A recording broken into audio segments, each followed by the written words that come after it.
हम closing tape की testing करने चल रहे हैं। क्लोजिंग टेप की टेस्टिंग करने से पहले हम ये देख लेते हैं कि स्टैंडर्ड्स पैरामीटर क्या है जो कि हम टेस्ट करते हैं। क्लोजिंग टेप की टेस्टिंग के लिए जो पैरामीटर्स हैं वो है roll diameter, roll width, finger lift position, tensile strength, elongation, GSM and refastening. बारी बारी करके हम ये सारे चीज़ को डिस्कस कर लेते हैं। इससे पहले हम ये जान लेते हैं क्लोजिंग टेप हमारा अडल्ट डायपर के बैक साइड में लगता है, जो कि फ्रंटल टेप से चिपक कर कंफर्ट जोन प्रोवाइड कराता है वियरिंग में। तो this is the left finger tip, this is the right finger tip. Closing tape दो टाइप के होते हैं, लेफ़्ट एंड राइट। ये हमको ध्यान में रखते हुए टेस्टिंग करनी होती है। अगर हम देखें तो ये हमारा फिंगर लिफ्ट है, ये चिपकता नहीं है, ये उठाने में आसानी होती है। इससे इसको पकड़ के हम रिलीज़ करते हैं, टेप को रिलीज़ करते हैं। अब हम अपनी टेस्टिंग पे आते हैं। रोल डायामीटर अनलोडिंग के समय ही बॉक्स ओपन करके हम रोल के डायमीटर को मेजरिंग स्केल से मेज़र कर सकते हैं। रोल विड्थ मतलब फ्रंटल टेप की विड्थ, क्लोजिंग टेप की विड्थ। क्लोजिंग टेप की विड्थ देखने के लिए हम एक सैंपल कट करेंगे। सैंपल कट करके मेजरिंग स्केल से उसकी विड्थ मेज़र करते हैं। क्लोजिंग टेप की विड्थ मेज़र करने के लिए हम अपने स्केल को एंड टू एंड रखते हैं। मेरे पास टिगल साइड टेप का एक सैंपल है और ये स्टैंडर्ड सीट है, उनकी टेस्ट रिपोर्ट जो कि उन्होंने बता रखी है। विड्थ 62 mm है, फिंगर लिफ्ट 6 mm का है, permanent part area 19+40, fold 6 mm का है और ओवरलैप 3 mm का है। इनका हम चेक कर रहे हैं कि एक्चुअली में इतना है या नहीं। विड्थ चेक करने के लिए हमने अपने स्केल को क्लोजिंग टेप पर सेट कर दिया है और हम देख लेते हैं विड्थ इसकी कितनी है। विड्थ एक्चुअल में 62 mm ही है, जो कि इन्होंने बता रखा है कि विड्थ हमारी 62 mm है। नेक्स्ट हम चेक करते हैं, ये जो ब्लू पार्ट दिख रहा है ये फिंगर लिफ्ट है। तो फिंगर लिफ्ट इन्होंने बता रखा है हमें कि इनका फिंगर लिफ्ट जो है वो 6 mm का है। हम देख लेते हैं, हमने अपने स्केल को रखा तो आप देख सकते हैं सच में इनका फिंगर लिफ्ट 6 mm का ही है। मतलब डाटा शीट से हमारी फिजिकल मेजरमेंट मैच कर रही है। यहाँ से यहाँ तक के पार्ट को, एरिया को हम परमानेंट पार्ट एरिया कहते हैं। तो इन गिवन डाटा के अनुसार परमानेंट पार्ट एरिया जो है 19+40 का है। हम इसको फिजिकली मेज़र करके चेक करते हैं 19+40 है या नहीं।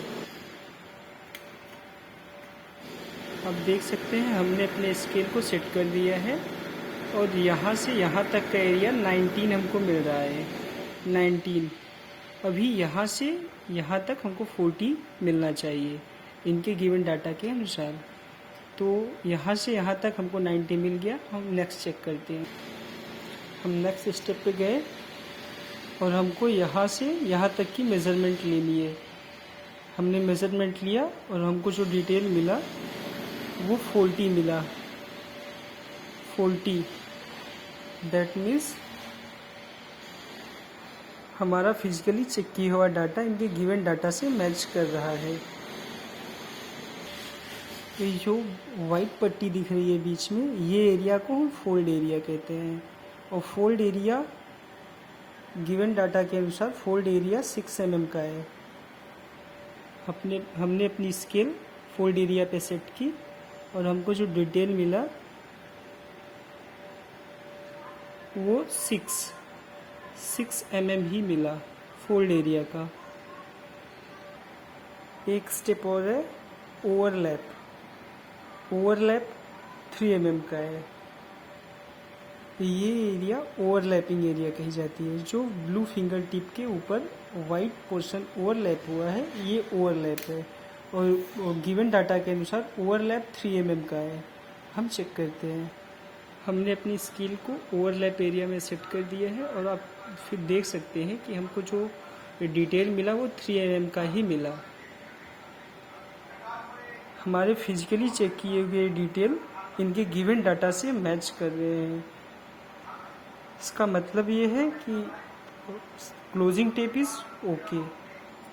स्टैंडर्ड पैरामीटर्स के अनुसार हमने डायमीटर चेक करना सीख लिया, विड्थ चेक कर लिया, फिंगर लिफ्ट पोजीशन लेफ़्ट है या राइट है वो हम यहाँ से देख लेते हैं।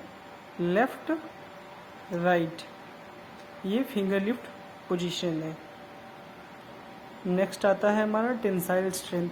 टेंसाइल स्ट्रेंथ और इलोंगेशन चेक करने के लिए हमारे पास इक्विपमेंट्स नहीं है, इसकी वजह से हम टेंसाइल स्ट्रेंथ कैलकुलेट नहीं कर सकते। जीएसएम नेक्स्ट स्टेप है जीएसएम। जीएसएम इसमें विथ ग्लू कैलकुलेट किया जाता है। GSM with glue. तो जीएसएम कैसे कैलकुलेट करते हैं क्लोजिंग टेप का वो हम देखते हैं। और जीएसएम कैलकुलेट करने के लिए हमें एरिया की रिक्वायरमेंट पड़ती है और एरिया कैलकुलेट करने के लिए हमको सैंपल का विड्थ और लेंथ पता होना चाहिए। तो विड्थ तो हमने मेज़र कर ली। विड्थ हमारा आया था 62 mm। अगर हम मीटर में कन्वर्ट करते हैं तो 0.062 मीटर। अभी हम लेंथ देख लेते हैं हमने कितने लेंथ का सैंपल कट किया है। आप देख सकते हैं जैसे हमने अपने स्केल को उसके सैंपल पे सही से सेट कर दिया और अब हम लेंथ की मेज़रमेंट देख लेते हैं हमारा लेंथ कितना है। तो हमने सैंपल जो कट किया है वो 294 mm का सैंपल कट किया है। हम इसे नोट करते हैं। Length of sample equals to 294 mm। अगर हम मीटर में कन्वर्ट करें तो 0.294 मीटर। लेंथ और विड्थ की हेल्प से हम एरिया कैलकुलेट कर लेते हैं। Area equals to length cross width. Length हमारा है 0.294 मीटर क्रॉस विड्थ हुए 0.062 मीटर। कैलकुलेट कर लेते हैं हम। 0.294 क्रॉस 0.062 हमारी एरिया जो आ गई वो आ गई 0.01822 मीटर स्क्वायर। 22 मीटर स्क्वायर ये हमारे सैंपल की एरिया आ गई। जीएसएम कैलकुलेट करने के लिए वेट ऑफ सैंपल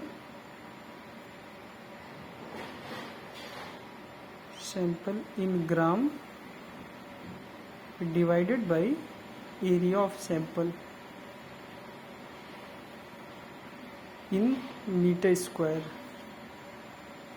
हमें एरिया मालूम है, वेट ऑफ सैंपल हम मेज़र करते हैं। सैंपल का वेट लेने के लिए हम सैंपल को कुछ इस तरीके से फोल्ड करेंगे और फोल्ड करके हम इसे वेइंग मशीन पे रखते हैं। फिर वेट को रिकॉर्ड करेंगे। वेइंग मशीन पे रखने पे हमारा जो वेट आया 2.73 ग्राम। इसको हम नोट करते हैं। हमें जो वेट मिला 2.73 ग्राम डिवाइडेड बाय एरिया 0.01822। तो हम कैलकुलेट करेंगे GSM of closing tape with glue. Weight हमारा आया 2.73 ग्राम, एरिया आया 0.01822 मीटर स्क्वायर। इसको हम कैलकुलेट करके देखते हैं जीएसएम हमारा कितना निकल के आता है।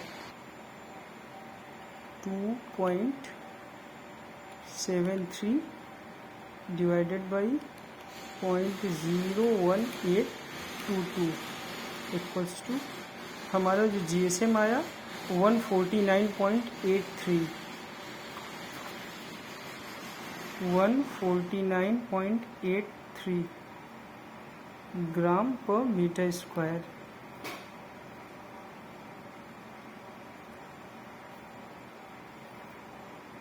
ये हमारे टीगल साइड टिप का जीएसएम है।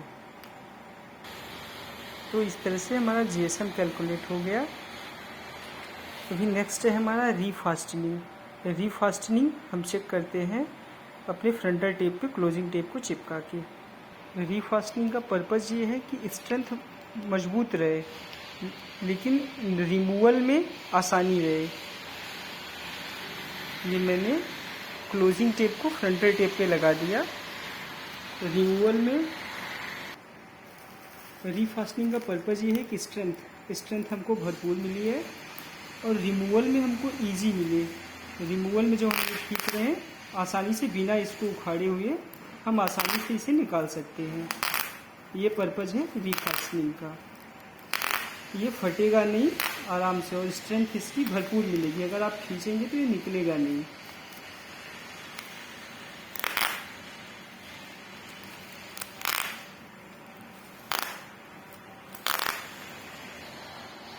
बस इतनी ही टेस्टिंग हम क्लोजिंग टेप को करते हैं अपने यहाँ। Thank you.